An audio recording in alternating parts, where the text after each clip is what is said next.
Bismillahirrahmanirrahim. Alhamdulillahirabbil alamin. Wassalatu wassalam ala asyrafil anbiya wal mursalin Sayyidina Maulana Muhammadin wa ala alihi wa sahbihi ajma'in. Yang kedua, agar ibadah Anda diterima oleh Allah Subhanahu wa ta'ala. Lanjutan daripada masalah tobat. Tobat diperlukan bagi setiap orang. Yang pertama maksudnya adalah agar seseorang itu bisa rajin beribadah, karena dosa-dosa itu membelenggu seseorang daripada memperbuat ibadah. Yang kedua, tobat diperlukan agar ibadah diterima oleh Allah Subhanahu wa ta'ala. Orang yang mempunyai piutang pasti tidak mau menerima hadiah dari orang yang berhutang kepadanya. Jelasnya begini: tobat dari maksiat dan mencari keridhaan musuh orang yang pernah dizalimi merupakan keparduan yang harus dilaksanakan.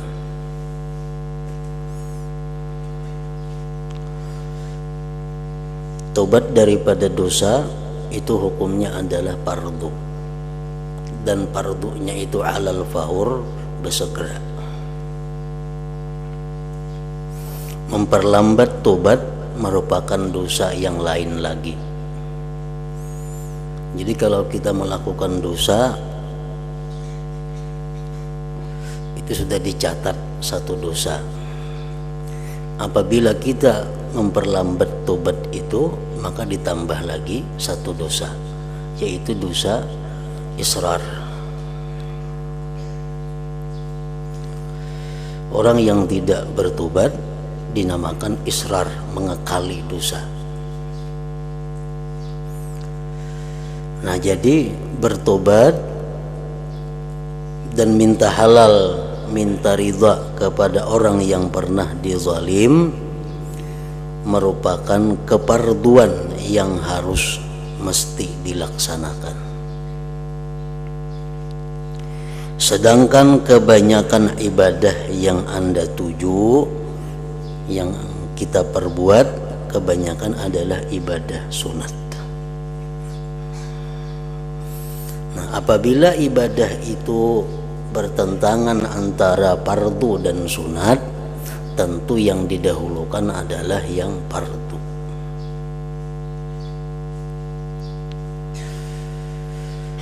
Umpamanya kita ada qadaan, nah qadaan didahulukan daripada melaksanakan yang sunat. Qadaan sembahyang fardu masih banyak lagi, nah itu kita kada boleh melakukan sembahyang sunat, karena yang fardu masih ada dalam tanggungan kita. Nah, demikian halnya dengan tobat daripada dosa, minta ampun, minta halal kepada orang yang pernah dizalim, itu adalah satu keparduan. Nah, bila satu keparduan itu kita tunda dengan melaksanakan yang sunat, maka yang sunat itu jelas sudah ada diterima oleh Allah Subhanahu wa ta'ala. Nah, jadi itulah perlunya tobat tadi, agar ibadah kita bisa diterima oleh Allah.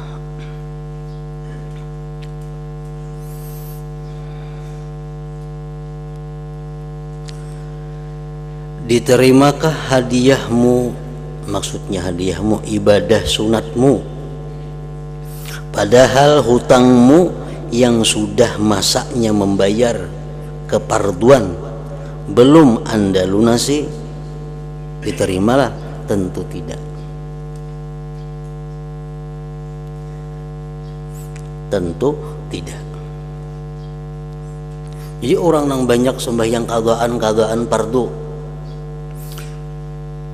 inya sembahyang witir digawinya, sembahyang duha, sembahyang hajat, sembahyang nang sunat-sunat, itu jelas sudah kada diterima oleh Allah Subhanahu wa taala.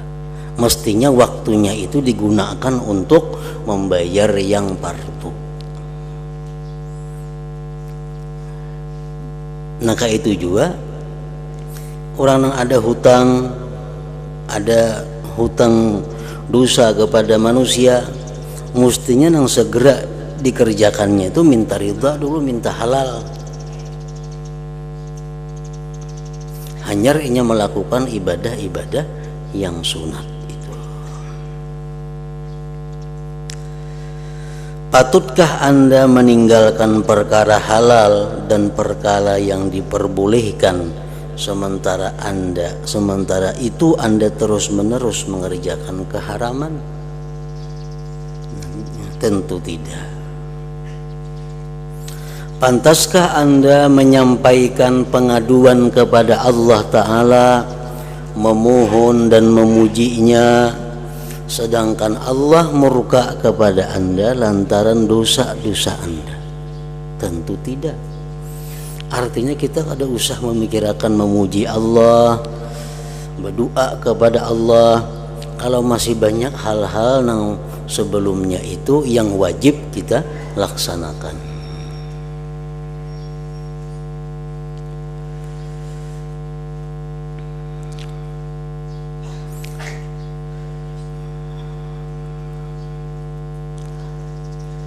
Jadi Allah kadang menerima ibadah seseorang bila orang itu berlumuran dengan dosa.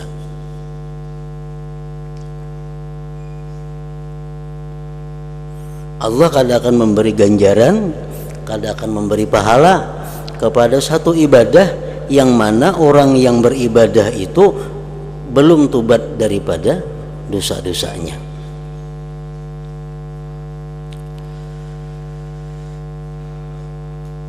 Innama yataqabbalullah minal muttaqin. Allah hanya menerima orang-orang yang takwa. Orang yang takwa tentu orang yang bersih daripada dosa. Nah, kita mencuri,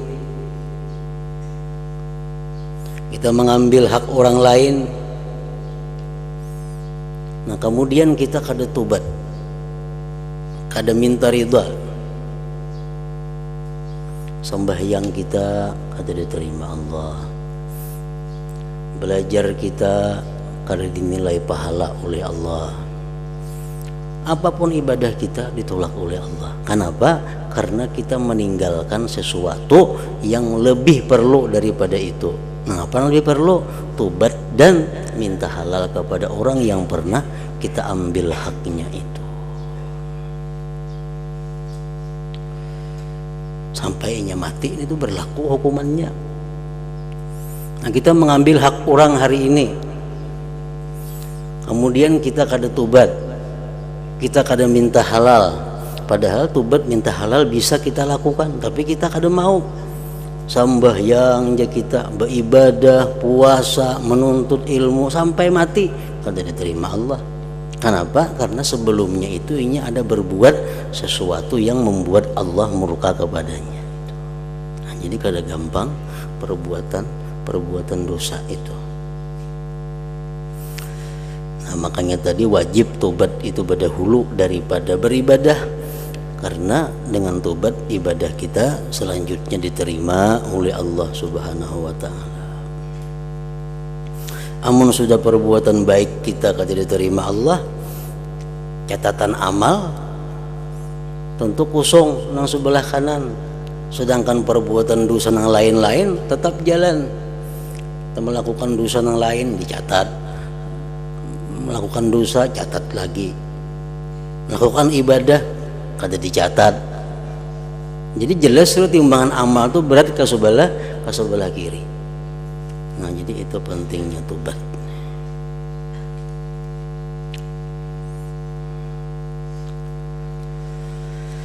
Ini adalah keadaan lahiriah orang yang bermaksiat secara terus-menerus. Ini adalah keadaan lahiriah orang yang bermaksiat secara terus-menerus. Nah, jadi kita berbuat dosa sekali umpamanya, tapi kita kada tobat, kita dihukumkan terus-menerus. Nah, kita berbuat dosa hari ini, nah kita kada langsung tobat, kita dihukumkan orang yang selalu berbuat dosa. Nah, itu israr.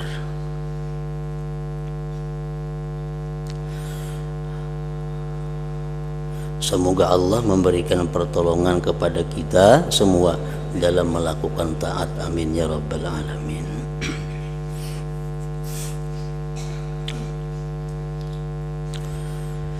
Andai kata Anda bertanya, apakah arti tobat yang nasuh itu? Tobat nasuha. Dalam Al-Quran Allah berfirman, ya ayyuhalladzina amanu tubu ilallah taubatan nasuha. Hai orang-orang yang beriman, tobatlah kamu kepada Allah taubatan nasuha, tobat yang nasuha. Apa itu arti tobat nasuha? Apakah batasan tobat yang nasuh itu? Apa takrifnya?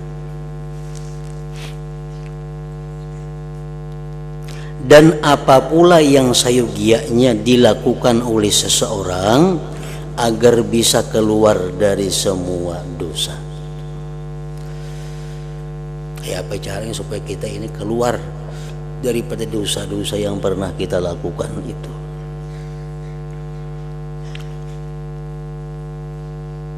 Maka aku terangkan, ujar Imam Ghazali. Taubat merupakan suatu laku di antara laku-laku hati. Artinya taubat itu min fi'lil qulub, termasuk perbuatan hati. Jadi di mulut kita aku taubat, itu kan sekadar pengakuan.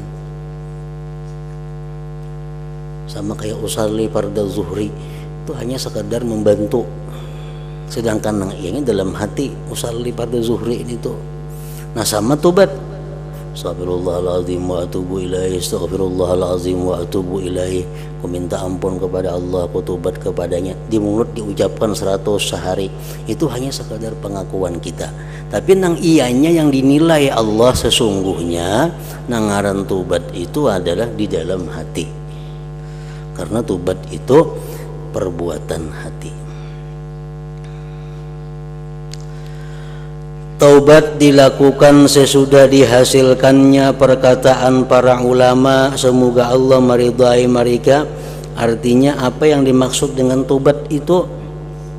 Menurut beberapa pendapat ulama disimpulkan taubat itu membersihkan hati dari dosa. Ada pendapat yang kayak itu.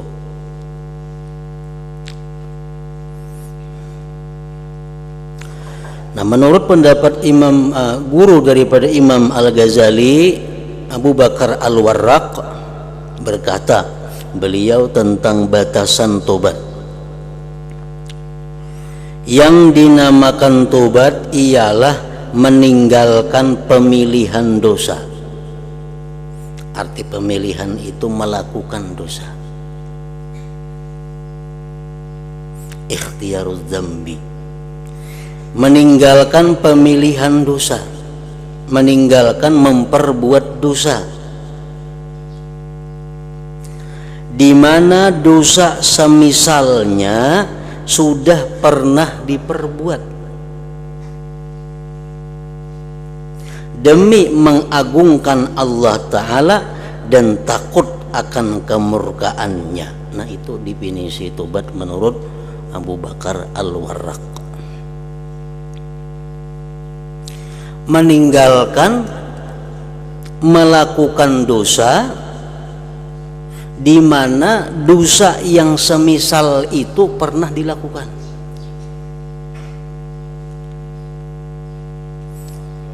dengan semata-mata mengagungkan dan takut kepada Allah.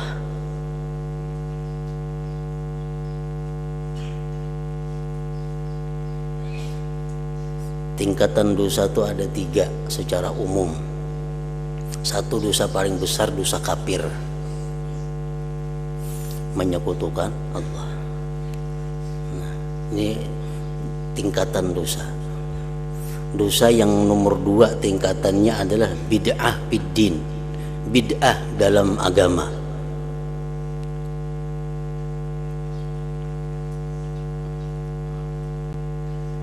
Dosa yang nomor 3 tingkatannya adalah dosa-dosa lain, dosa ghibah, berzina, riba dan sebagainya. Nah, jadi tingkatan dosa itu ada 3 hal tadi.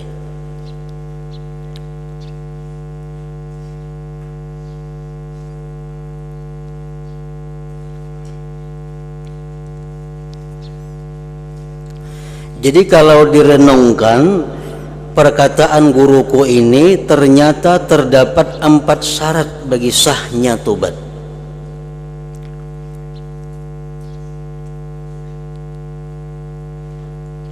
Satu, meninggalkan pemilihan dosa, artinya meninggalkan memperbuat dosa.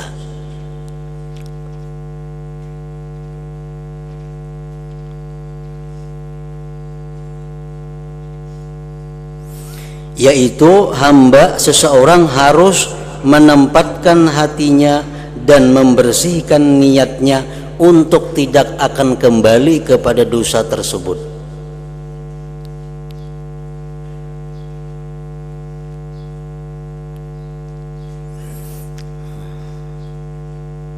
Artinya hatinya itu sudah bulat kada akan kembali kepada dosa.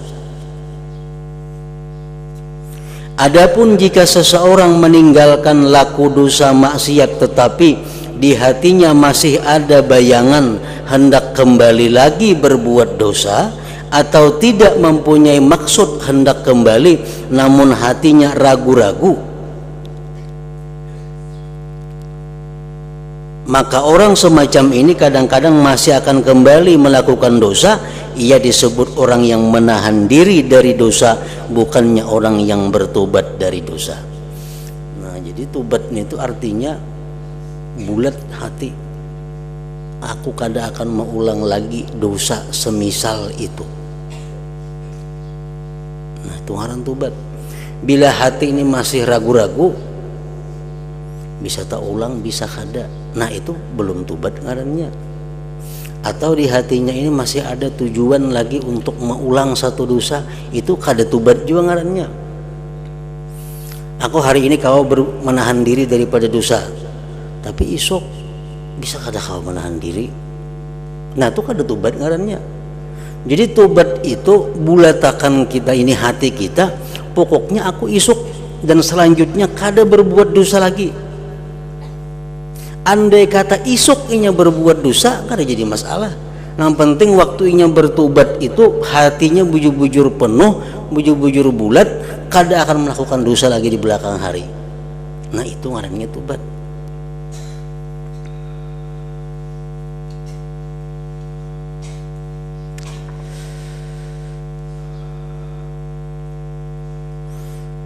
Pertama itu. Yang kedua, bertobat dari dosa semisal yang sudah pernah diperbuat. Bertobat dari dosa semisal yang sudah pernah diperbuat. Nah, orang misalnya pernah melakukan minum arak. Nah, minum arak ini dosa nang tingkatannya nomor 3. Tadi kan dosa kafir yang pertama, bid'ah nomor 2, yang ketiga cabang-cabangnya ya kayak ini, minum arak, zina, riba dan sebagainya. Jadi tingkatan yang nomor 3. Nah, bertobat dari dosa semisal yang sudah pernah diperbuat. Jadi kalau kita umpamanya minum arak, hendak tobat. Jadi tobat kita itu kada hendak lagi mengulang perbuatan itu minum arak, sekaligus dosa-dosa yang sederajat dengan minum arak itu. Nah, kayak itu maka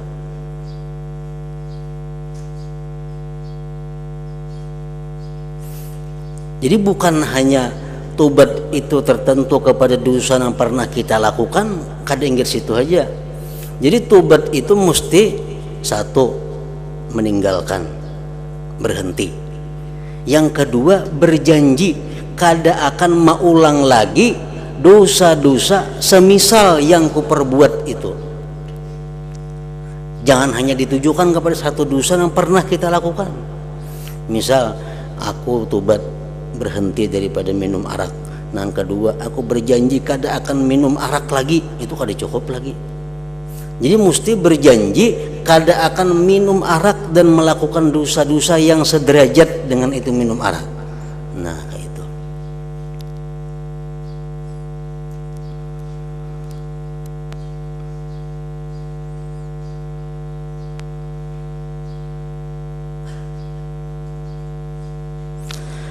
Karena seandainya dosa yang semisal belum pernah dikerjakan, karena seandainya dosa yang semisal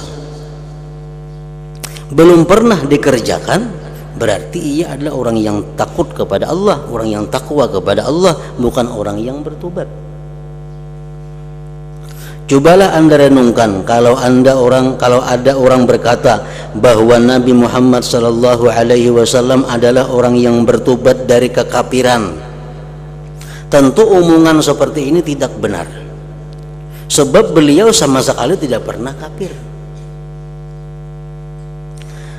Lain halnya umpama disebutkan bahwa Sayyidina Umar adalah orang yang bertobat dari kekafiran, maka perkataan ini benar karena beliau memang pernah kafir.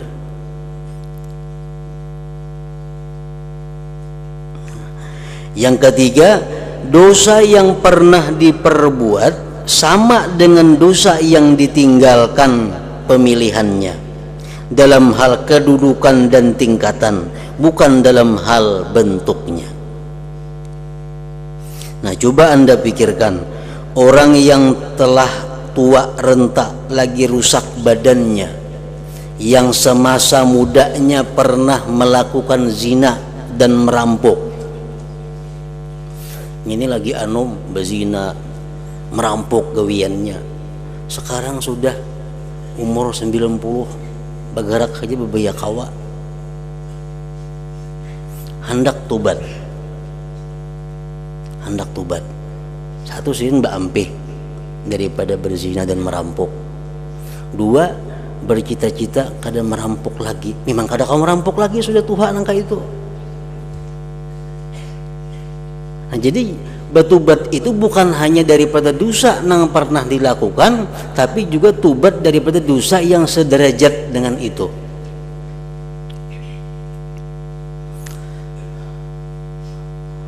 Apabila hendak bertobat tentu bisa, karena pintu tobat belum lagi tertutup. Namun ia tidak mungkin meninggalkan pilihan berzina atau merampok sebab sudah tua dan rusak tubuhnya.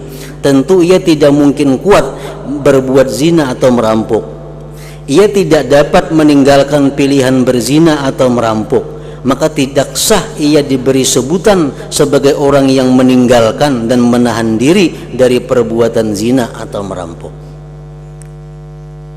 Sementara ia memang lemah dan tidak mampu melakukannya. Meskipun begitu, ia masih dapat melakukan dosa yang sama tingkatannya dengan zina atau merampok, seperti berdusta, mendakwa orang berzina kepada orang lain, memfitnah dan menghasut. Sebab semua ini adalah tindak maksiat.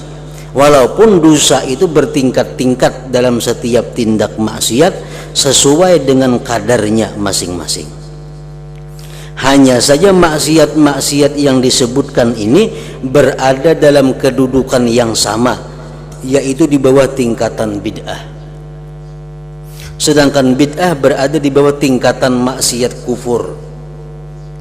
Karena itu orang yang sudah tua dan rusak tubuhnya tersebut sah tobatnya dari zina dan merampok serta semua perbuatan dosa yang pernah ia kerjakan, di mana ia tidak lagi mampu berbuat semisalnya dalam bentuknya ketika ia telah rapuh.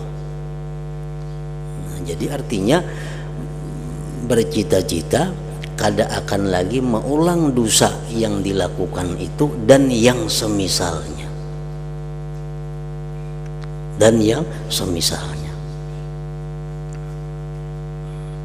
Yang keempat, meninggalkan pilihan dosa itu hanyalah demi mengagungkan Allah Azza wa Jal serta takut akan kemurkaan dan kepedihan siksanya. Nah, 4 hal itulah syarat sah tobat menurut Abu Bakar Al-Warraq. Jadi pertama tadi berhenti, yang kedua bertobat daripada dosa yang semisalnya, menyesal daripada melakukan dosa yang semisalnya. Yang ketiga, tidak akan mengulang lagi terhadap dosa-dosa itu dan yang semisalnya. Yang keempat, meninggalkan pilihan dosa itu hanya demi mengagungkan Allah Azza wa Jal serta takut akan kemurkaan dan kepedihan siksanya. Jadi itu maka ngaran tobat. Jadi kita bertobat itu bukan hanya menyesal, bukan hanya berhenti, bukan hanya berniat kada mengulang lagi terhadap dosa yang pernah itu, tetapi juga kita buat kada akan memperbuat dosa yang sederajat dengannya itu.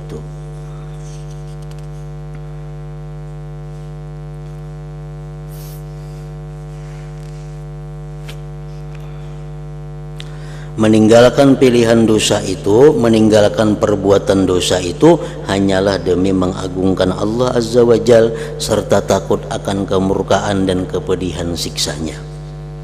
Bukan lantaran mencintai kepentingan duniawi atau karena takut kepada manusia atau untuk mencari pujian sesama dan supaya terkenal, bukan pula buat mencari kedudukan atau karena lemah dan miskin di tengah-tengah masyarakat atau pamrih-pamrih lain. Inilah syarat-syarat dan rukun-rukun tobat.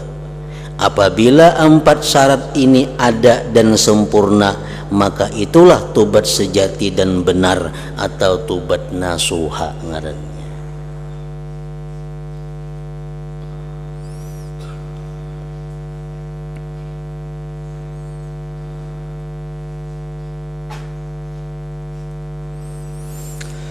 Adapun hal-hal yang mesti dikerjakan sebelum tobat ada 3.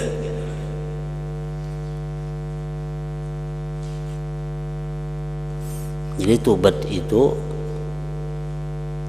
ada mukaddimahnya, ada tobat itu pengantarnya yang membawa dia bertobat. 1, ingat keburukan dosa. Ini biasanya mukaddimah inilah yang menyebabkan orang itu bertobat. Pertama, ingat keburukan dosa.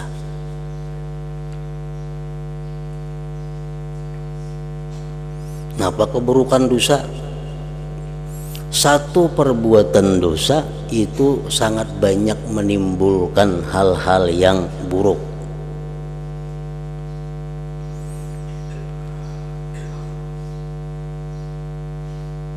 Pertama, keburukan dosa itu membuat ibadahnya ditolak oleh Allah.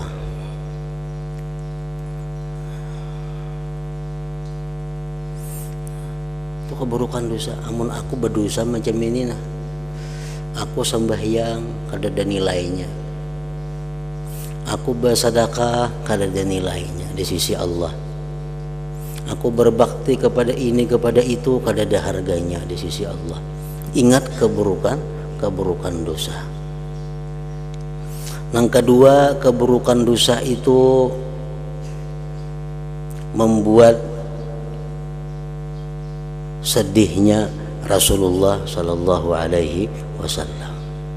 Dengan adanya kita berbuat dosa ini, Rasulullah jadi sedih.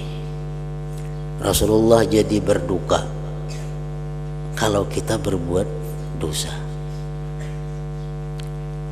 Yang ketiga, keburukan dosa ini mendekatkan kita kepada siksa Allah.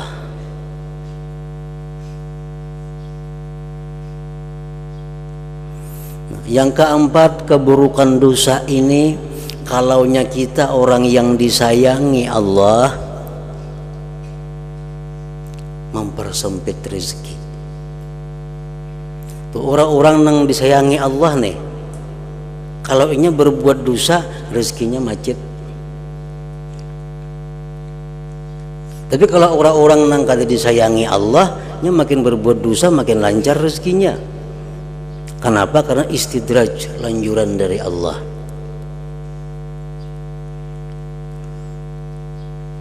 Nah, orang-orang yang beriman, orang-orang yang dikasihi Allah, kalau inya berbuat dosa, rezekinya disempitkan Allah. Tujuannya apa? Supaya orang ini sadar. Ini orang disayangi Tuhan, Bang. Nah, orang disayangi Tuhan itu kalau inya berbuat dosa, Allah segera memberi teguran kepadanya. Antara lain teguran Tuhan apa? Rezekinya macet.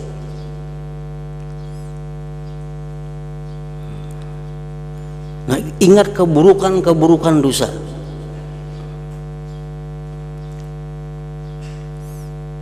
Dalam kitab Sirajut Talibin disebutkan itu ada antara lain bahwa orang-orang yang beriman itu, orang-orang yang dikasihi Allah itu, kalau dia melakukan satu perbuatan dosa, nah, maka rezekinya akan disempitkan Allah. Yang kedua, mukaddimah tobat itu, ingat sakitnya siksa Allah bagi orang yang berdosa yang tentu tidak tertahan oleh Anda.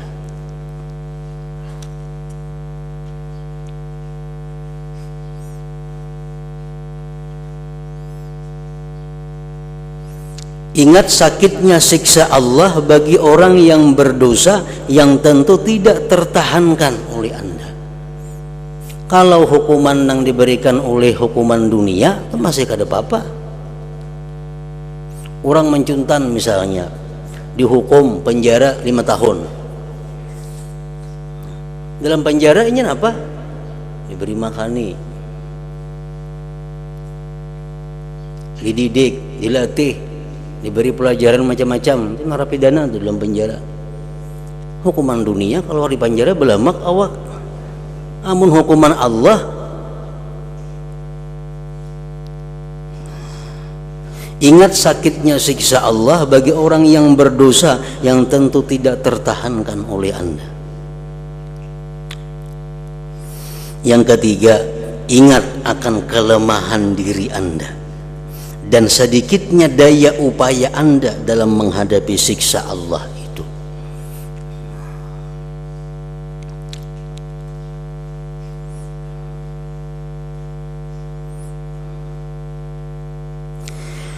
Manakala orang tidak tahan akan panasnya matahari, tidak tahan akan tamparan polisi atau gigitan semut, bagaimana ia bisa tahan terhadap sengatan panas neraka jahanam dan pukulan malaikat zabaniyah atau patukan ular sebesar leher unta, sengatan kala sebesar himar yang terbuat dari api di dalam neraka. Maka pulang siksaan Tuhan dalam neraka itu bagaimanapun sakitnya, bagaimanapun pedihnya, di situ kada ada lagi mati. Mati kada ada lagi. Jadi terus menerus orang disiksa ini menderita. Kenapa kada ada lagi mati? Karena mati sudah dicabut oleh Allah. Mati sudah disembelih. Kan di akhirat kayaknya di padang mahsyar, mati ini dibentuk menjadi seekor kibas. Jadi Allah memanggil makhluk yang bernama maut, mati. Ya Tuhan, mati supaya menghadap. Nah, datang si mati nih berbentuk kayak kibas. Akhirnya sampai di situ disembelih kibas ini. Lalu mati. Ya Allah. Si mati nih matinya. Nah, kada ada lagi kematian. Jadi orang yang dalam neraka kada dia lagi mati, nang di surga kada dia lagi mati karena matinya sudah mati. Nah, jadi kayak apa aja siksa Allah itu, sakitnya, pedihnya, hancur kita awak, kembali lagi macam semula, disiksa lagi, kematian tuh kada dia lagi. Nah, itu yang kita bayangkan sebelum kita melakukan tobat.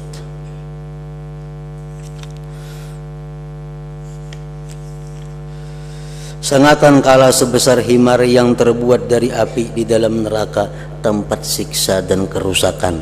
Nah, mampu kada kita? Tentu tidak akan tahan.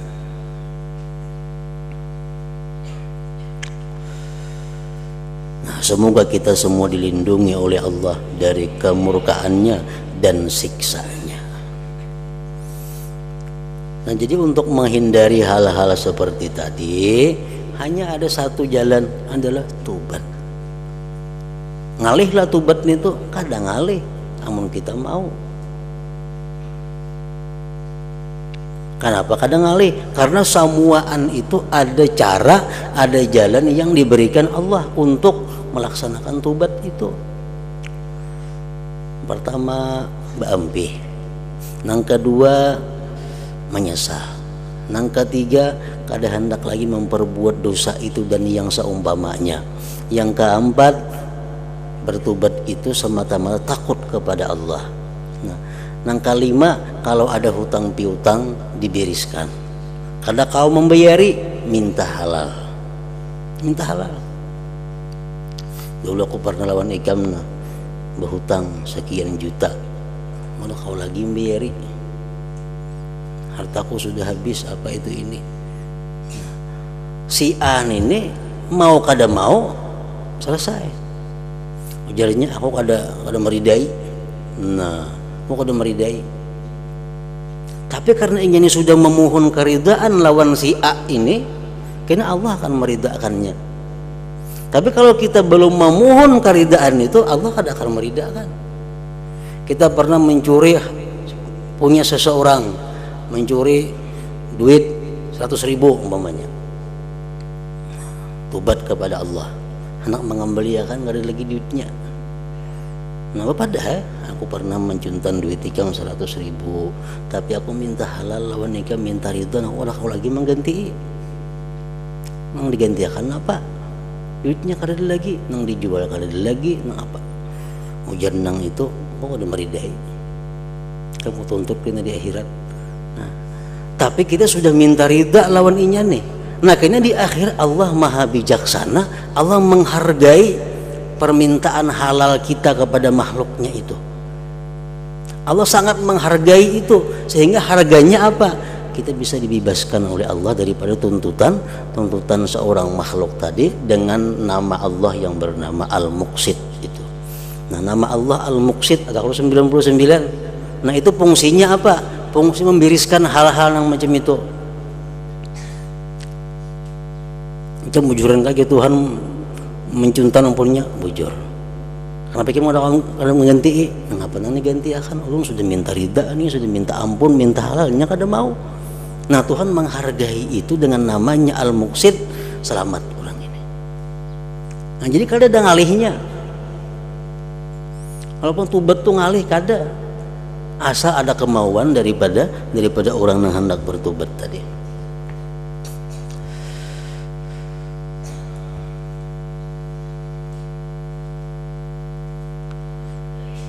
Apabila Anda selalu mengingat hal ini dan senantiasa membiasakan ingat kepada siksa Allah di waktu malam dan siang, maka yang demikian pasti akan mendorong Anda untuk bertobat yang baik dan bersih dari segala dosa. Mudah-mudahan Allah memberikan taufik dengan anugerahnya kepada kita. Amin ya rabbal alamin. Nah, enggak situ jika Anda menanyakan.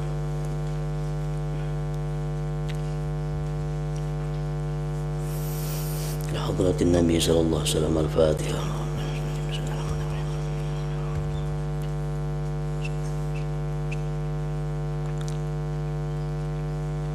Bismillahirrahmanirrahim. Alhamdulillahirabbil alamin. Allahumma shalli wa sallim ala sayyidina Muhammad wa alihi wa sahbihi ajma'in. Allahumma ighfir lana ma akhtana wa ma tahammadna wa ma asrarna wa ma alanna wa ma asrafna wa ma anta a'lam bihi minna. Antal muqaddim wa antal muakhir, la ilaha illa anta. Allahumma anfa'na bima 'allamtana wa 'allimna ma yanfa'una wa zidna fahman wa ilman wa amalan wa hudan wa taufiqan bi rahmatik ya arhamar rahimin. Sallallahu ala sayyidina Muhammadin wa alihi wa sahbihi wa sallam.